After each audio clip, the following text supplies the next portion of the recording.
Thanks as always for listening to Fluff and Crunch. In this episode, I discuss the sudden death of my Castles Crusades campaign, my reasoning to switch to Traveler, and our really outstanding Session 0 of character creation. If you want to jump right to the content, jump to the 2-minute mark. As always, like and subscribe, join the Discord. We'd love to hear your feedback. All right, recording.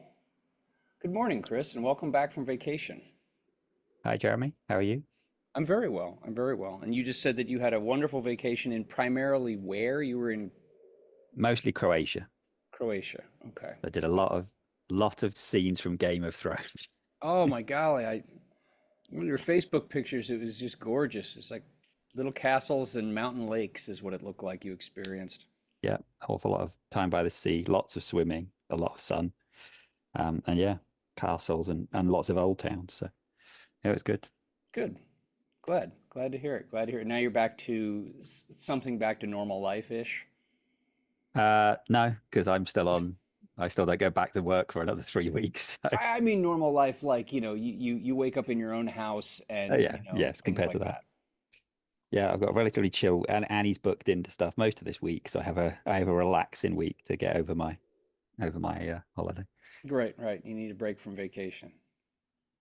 Very good. That's how we do it. So I don't need to ask you about gaming because you didn't do any in the last couple of weeks. No, I mean, card games, and that's about it.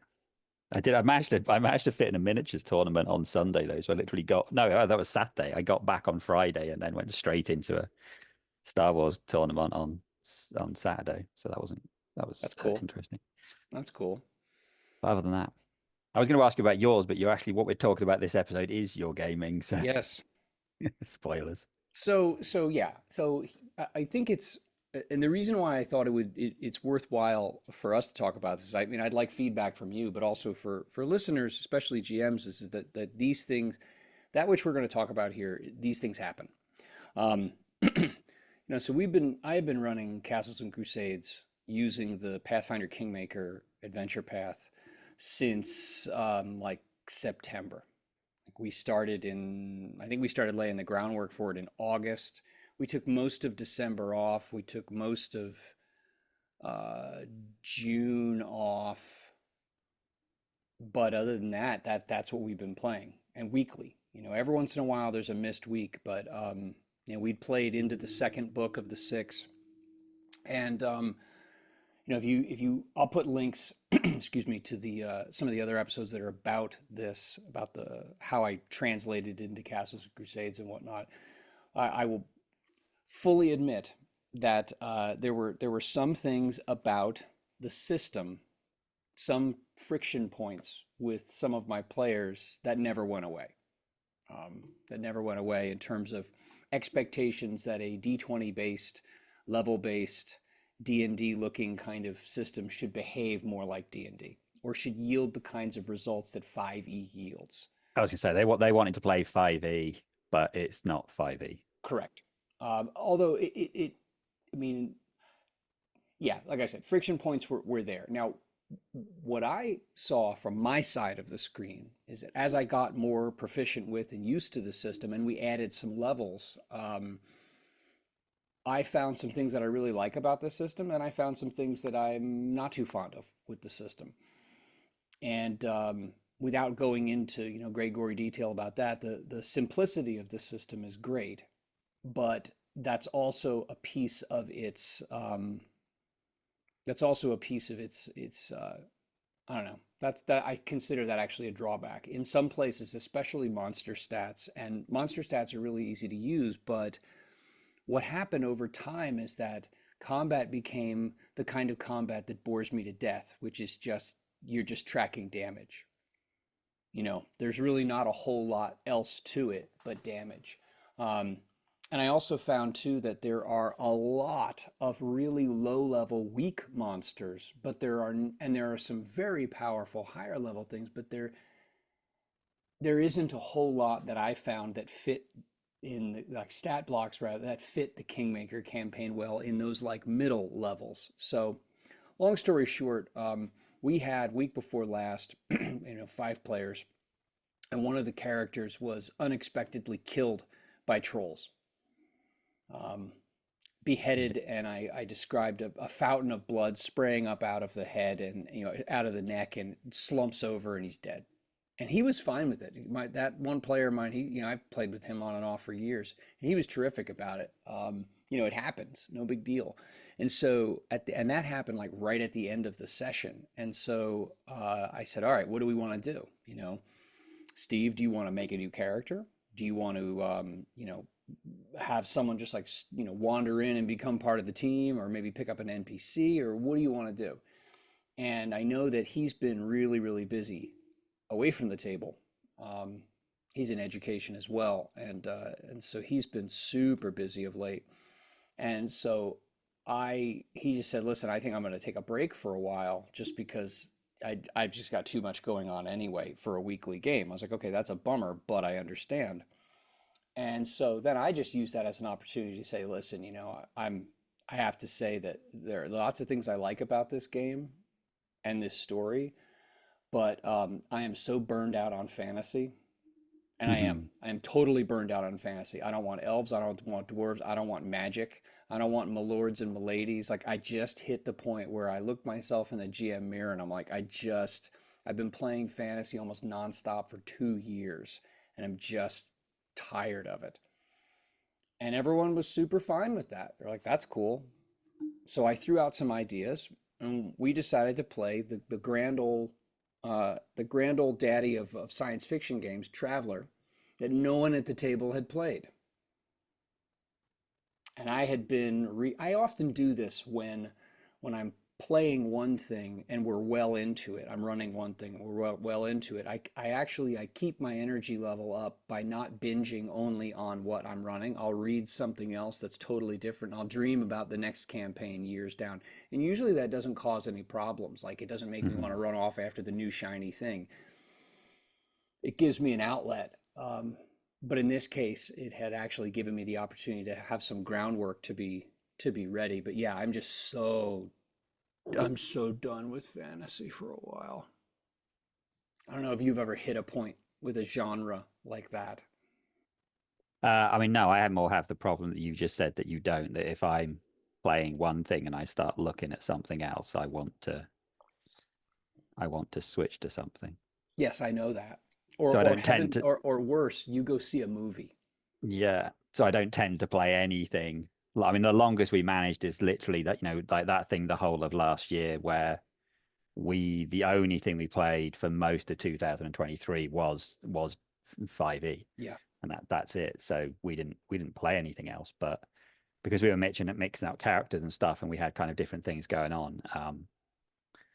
It was fine. I mean, I could have. I mean, we only made it to just the other side of the summer, but I just knew that it was all going to fall apart in the summer because we have this big break and Right. we could never seem to meet up over the summer to finish things. Uh, so actually, it was only about 7 months that we did, and then after that, we didn't. But I didn't remember play any role playing games for most of the latter half of last year. Yeah. No, I know Um, it's actually been a long while since you've had something consistent in this.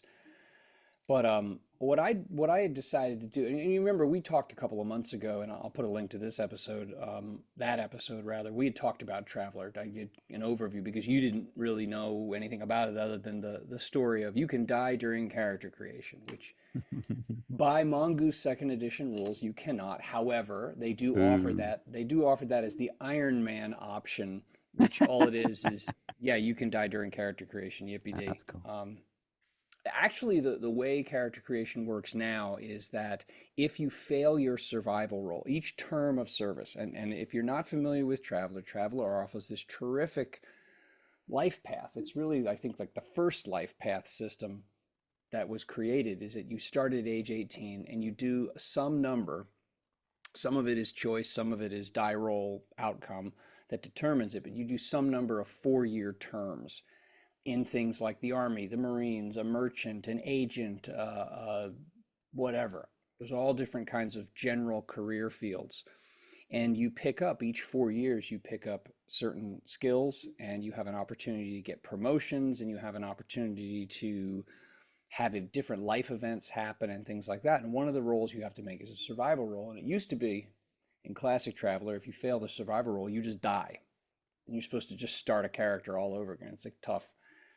Now, if you fail a survival roll, you suffer a mishap. You roll on a different table and it tells what happens to you. And then you are out of that career.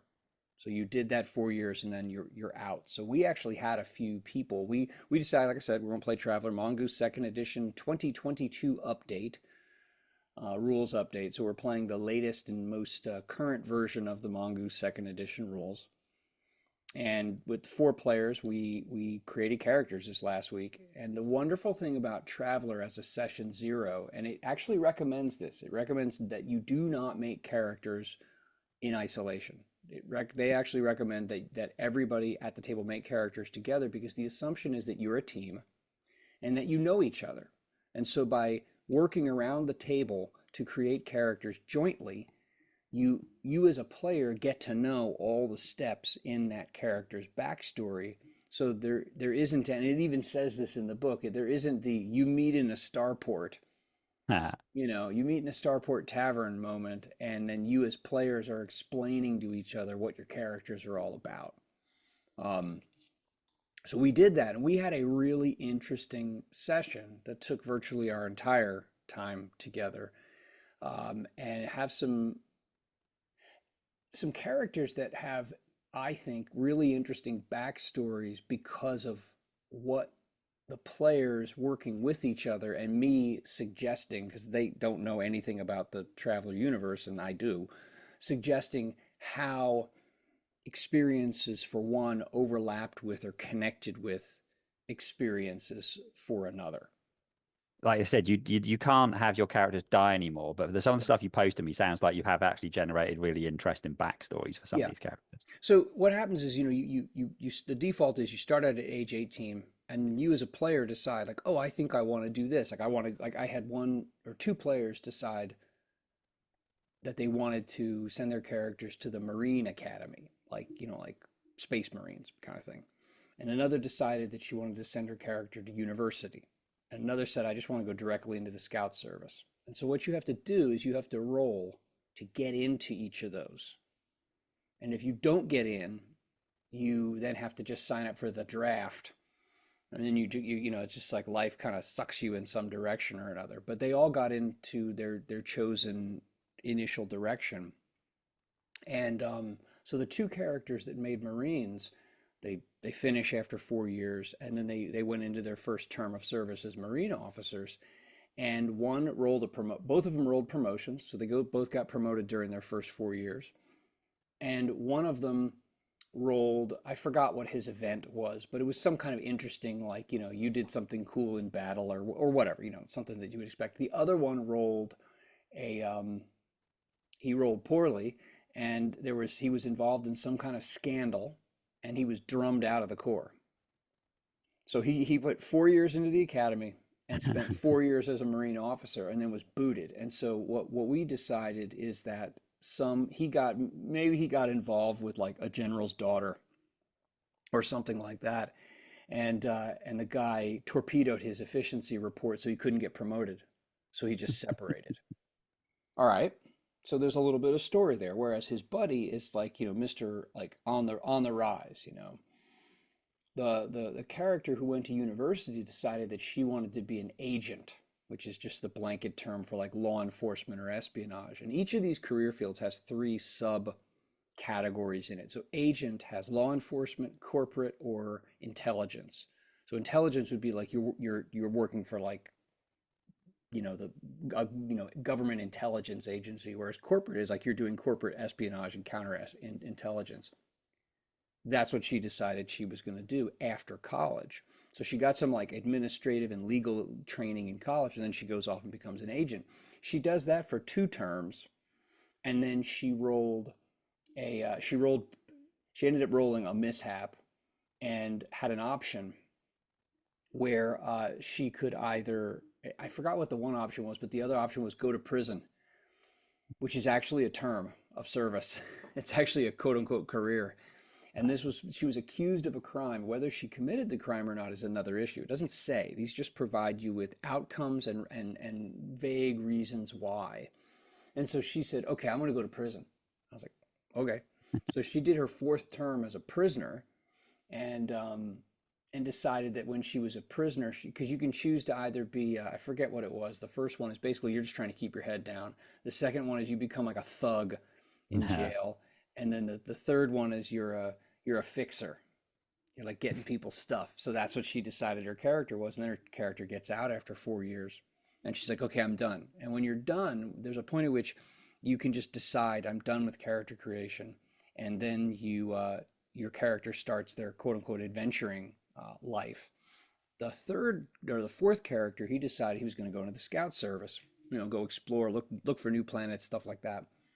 And he did 3 terms, and in his third term, he rolled a mishap, and it said that he was found like unconscious and floating in a ship somewhere, and no one knew why.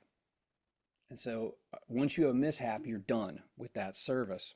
So he gets out, and I just decided, okay, like, you were just put on like extended medical leave because they're like, you have a twitch, and we're not going to trust you in a cockpit right now.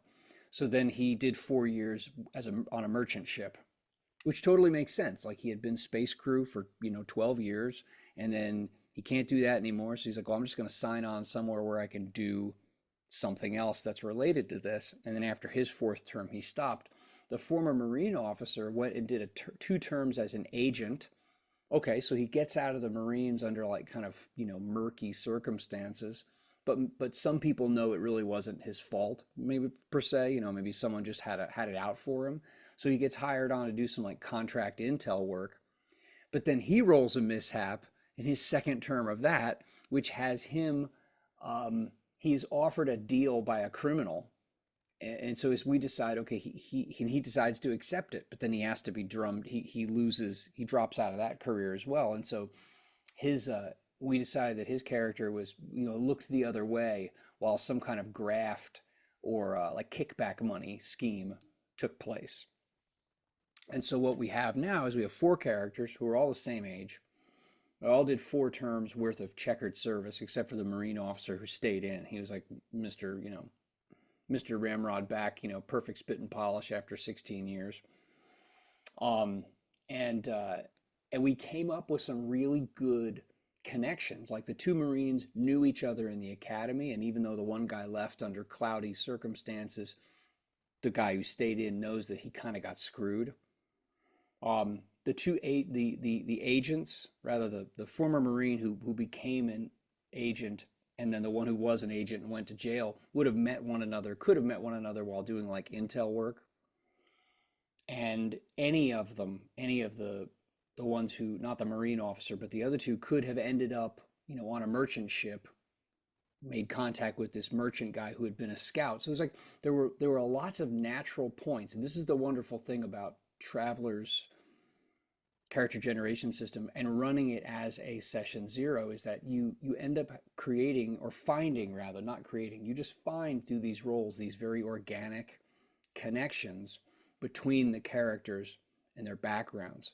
So we have this group that makes sense together, but they have these weird background facets that I've already been able to, in the last couple of days, think of ways to leverage those for future stories, rather than like your typical, as I call it, the tortured 5e backstory.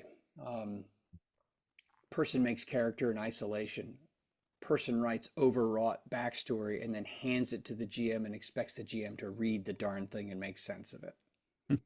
Whereas I managed the character creation process, which meant I was able to listen and take notes and provide suggestions in ways that made sense for the universe, but also kind of drove the characters closer together. So there are lots of unanswered questions, fully, but it worked out. It worked out really well. And I think that's one of the strengths. So if you have not played Traveler before and you just heard about this weird character creation system, it creates opportunities. And I think that it creates opportunities that like you wouldn't have in, using 5e as my regular punching bag. You wouldn't have it in 5e because 5e does not have, even though it has steps, it doesn't have this life path style thing that everybody moves through, like picking a background or a heritage or a superhero cape, whatever the hell they call it now. It's not the same. This No. provides those opportunities as your character grows to the point that you unleash them on the world as an adventurer. What kind of things are your group going to be doing then?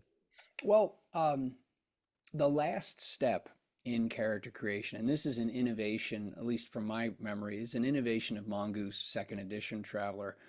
Um, you at the end of character creation, after everybody's done and after everyone's mustered out and rolled their benefits and rolled like how much cash did I save, how much equipment did I accrue during my years as a whatever, the group of players choose with the GM what general type of campaign focus you're going to have.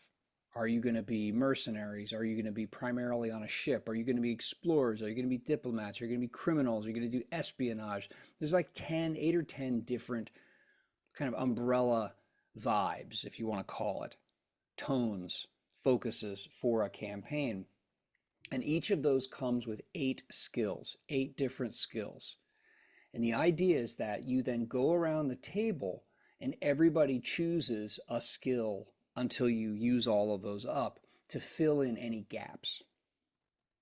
So the most generic skill package is called the Traveler package, which is just you're a spaceborne murder hobo, and so there's like it offers deception, gun combat, pilot, just different like a selection of ground focused type skills and starship focused skills.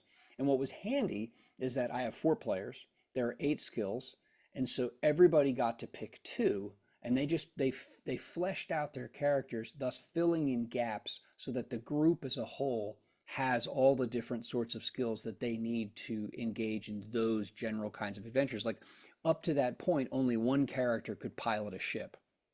That was the Huh. scout. And so since pilot 1 was one of the skills, one of the other characters took that because there'd be no point. And those skill packages are not meant to enhance. So when you take like pilot 1 and if you already had pilot, it doesn't actually add to it. It's meant to be first level only. So it's meant to fill in gaps, not enhance. So everybody got 2 skills that they had not had at level 1, so that there is this broad capacity in the group to engage in those general types of adventures. I thought that's a really neat, it's a neat way to tie a group together. Yeah. It's also a neat way to ensure that the sorts of adventures that you as a GM intend to present, they can actually do without some kind of, skill gymnastics to twist to fit. All right. So that's you've got an idea of how you put the crew together, but I'm wondering what's that going to lead you to in terms of adventures that they're going to be doing. Well, there's this great adventure that I've run once actually, and then a friend of mine has run once and he innovated on, and I stole back his innovations from him that I'm using. It's a published adventure from Mongoose called High and Dry, which is it's based around the idea of a somebody from the scout service contacts the players, the characters rather, which makes perfect sense in this case because one of the characters is a former scout, and says, "Listen, there's this scout ship." And in Traveler, by the way, it's perfectly normal for former scouts to be able to have access to a small scout ship that the service lends to them that they don't have to pay for, but they have to take care of. And it's like a ship that's on loan to them, and that means the ship's maintenance gets kept up by the character, but then the ship can be called back into service if the scout service needs it. So it's this mutually beneficial arrangement, and also from a meta standpoint, it's an easy way to provide a group with a ship so that they can travel. There are ways to get ships from by other characters as well, but it was just handy that one of the characters had been a scout, and so a a contact of his reaches out to him and says, "Listen, there's this scout ship of ours that was on, um, that was on this kind of duty, and it's been abandoned on this planet a few parsecs away. The crew that had been loaned the ship were dirtbags. They didn't take care of it. They falsified their maintenance logs and lied about a bunch of stuff, so they're in jail. And the ship is just sitting on this planet. If you can go get it and bring it back here, we'll overhaul it, and then it's yours. You can use it, and it'll just be on extended loan duty." So That's the hook for this adventure. But the truth of the matter, and I'm going to tell my players not to listen to this. And if you're a player who might play High and Dry, it's a great adventure. Don't listen. GMs, here are your spoilers. The the thing is sitting on this planet, but it's sitting on a small island in the in a volcano, and it had been used to do some planetary survey work on behalf of this little planet's little government. The former crew were absolute scumbags, and everybody hated them. And everywhere they went, they left a bad reputation behind them. So when these people show up and they're like, "Yeah, we're looking for the such and such," we're looking for this ship. They have to deal with all the headaches that this crew left them because of like reputation by proxy. Um, and then also my buddy had added in an extra wrinkle that the Scout Service contact owed a favor to a friend who was a lawyer who had a client who a would-be witness who needed to be put in not necessarily witness protection, but needed to be kept on the down low for a while before she could testify in some kind of organized crime trial.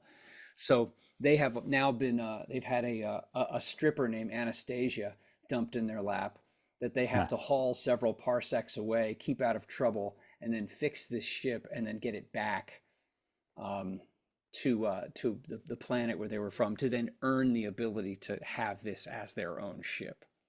So there's lots of things happening. And again, the ship is parked in a volcano. Um, Nothing bad could come of that, of course, but it will. So one of the tenets of Traveler is that and they say this right in the book, your characters are not superheroes. They are generally ordinary people who are in extraordinary circumstances. Like crap's going to happen to them, and they have to figure out how to deal with the crap that's going to happen to them. So having a bargain to go get a ship, you're like, yeah, we'll just get transport to this. It's going to take us a couple of weeks to get there, and we have the repair parts for the ship in these boxes you gave us. We're just going to fix the ship and fly it back. Easy peasy. It's never going to be that easy. So the nice thing about this as an adventure is that it enables me to introduce a new group of players to some of the tropes of the Traveler universe. The idea of like how long it takes to jump and the economics of it and things like that. It enables them to get their hands on a ship so that they can start traveling, because you're not a traveler unless you travel, and get involved in adventures and stuff. And then also the idea that nothing is ever completely as it seems. There's always going to be something else maybe that gets thrown in your face that you have to deal with. Well, that sounds like you've got a pretty good idea of what you're going to be doing with them, and your characters have seem reasonably well sorted and linked together. So yeah, Yeah. sounds like a good starting point. Yeah, and then on top of that, we are making great use already of the Traveler Map, travelermap.com, and I'll put a link to that in the notes as well, which is a terrific. It is an in-game resource, but it's also a GM and player resource, and you can treat it the same way. And like I said, the link is in there, but you can look at thousands upon thousands of worlds and get their data and get like the jump routes. And it allows you to really kind of blur the lines of real versus made up. And players can use it as their characters would use it, because the idea behind the Traveler Map is that represents Imperial Scout Service survey data that's updated, every several decades as information is collated and put out about like that's the population of this world, and that's what their government is like, and that's their tech level, and this is the type of starport that this planet has versus that planet. And here's a planet that the Empire has interdicted. No one's allowed to go there, and you don't know why, and things like that. But someone hires you to go there anyway, things like that. So, yeah. So if you are familiar with anything in the Traveler verse, their adventures will take place in the Spinward Marches sector, very far out near Zodani and Sword World space, which means there are other governments potentially involved.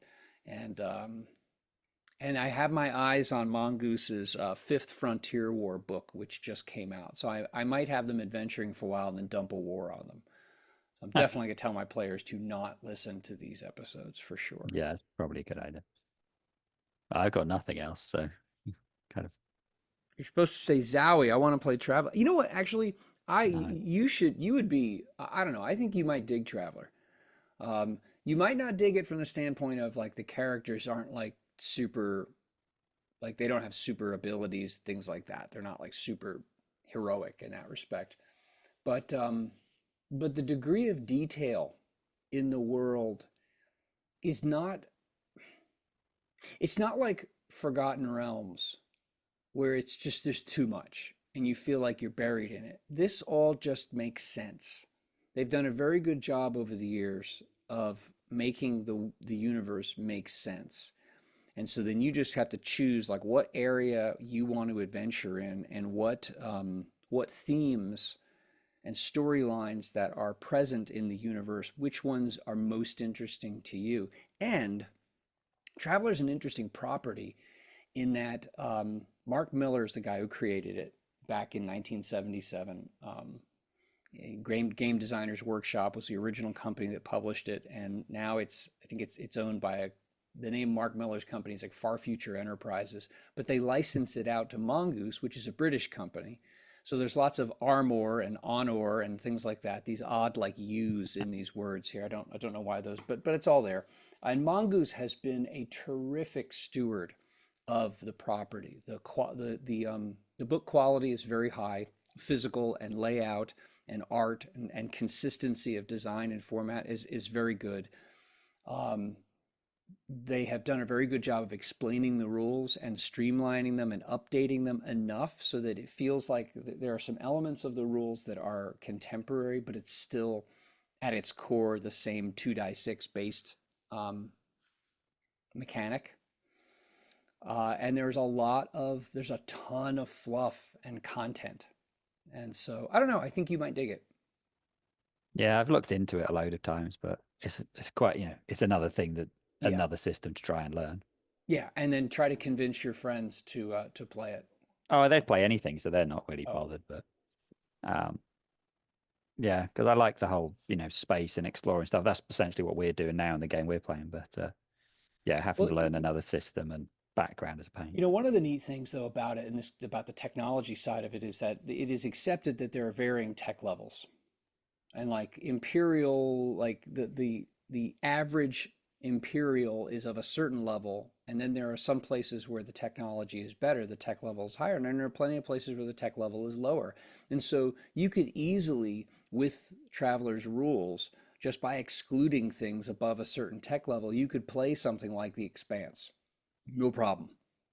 Like you would not have to do anything with the rules. It would just be like, hey, anything above tech level 8 or tech we're not going to have. Problem solved. Everything else works the same. So that's handy. You could also have a science fiction game where you have that mix of tech levels, where in some places it's floating, they're not flying castles, they're floating castles, or floating palaces, and in other places it's some frontier world where like, yeah, there's a starport, but it's a dirt field with a little shed next to it. It's like some kind of airfield in like North India in World War II. Yes, it's an airfield, in that airplanes land in that field, but it isn't an airport. So you can have that variety, which is pretty cool actually. We're gonna play this for a while. I think what we'll do is we'll probably play it for this full adventure, maybe another one, and then take maybe a planned break, um, and try to drag my buddy Steve back. I'll wave some Vampire the Masquerade at him, and he'll come running. And we'll play like one story of that, and then plan to go back just to keep him. And he's really big. You know how it is. You get players, good players, fun players, nice people, and they're busy in life, but you got to kind of keep them on the hook so that they don't drift away. Because that's way too easy in adult life. That if you don't see someone for a couple of months, all of a sudden it's 5 years. All right, cool. I'm gonna find some things, some Traveler stuff for you to look at, so that you can. You have an iPad or a tablet, right? Yeah. All right, so I'm gonna find some stuff for you to look at, so that you can look at it and go, "Huh, that looks kind of cool," and then maybe you can drag your friends into it. So there we have it. You're back from vacation.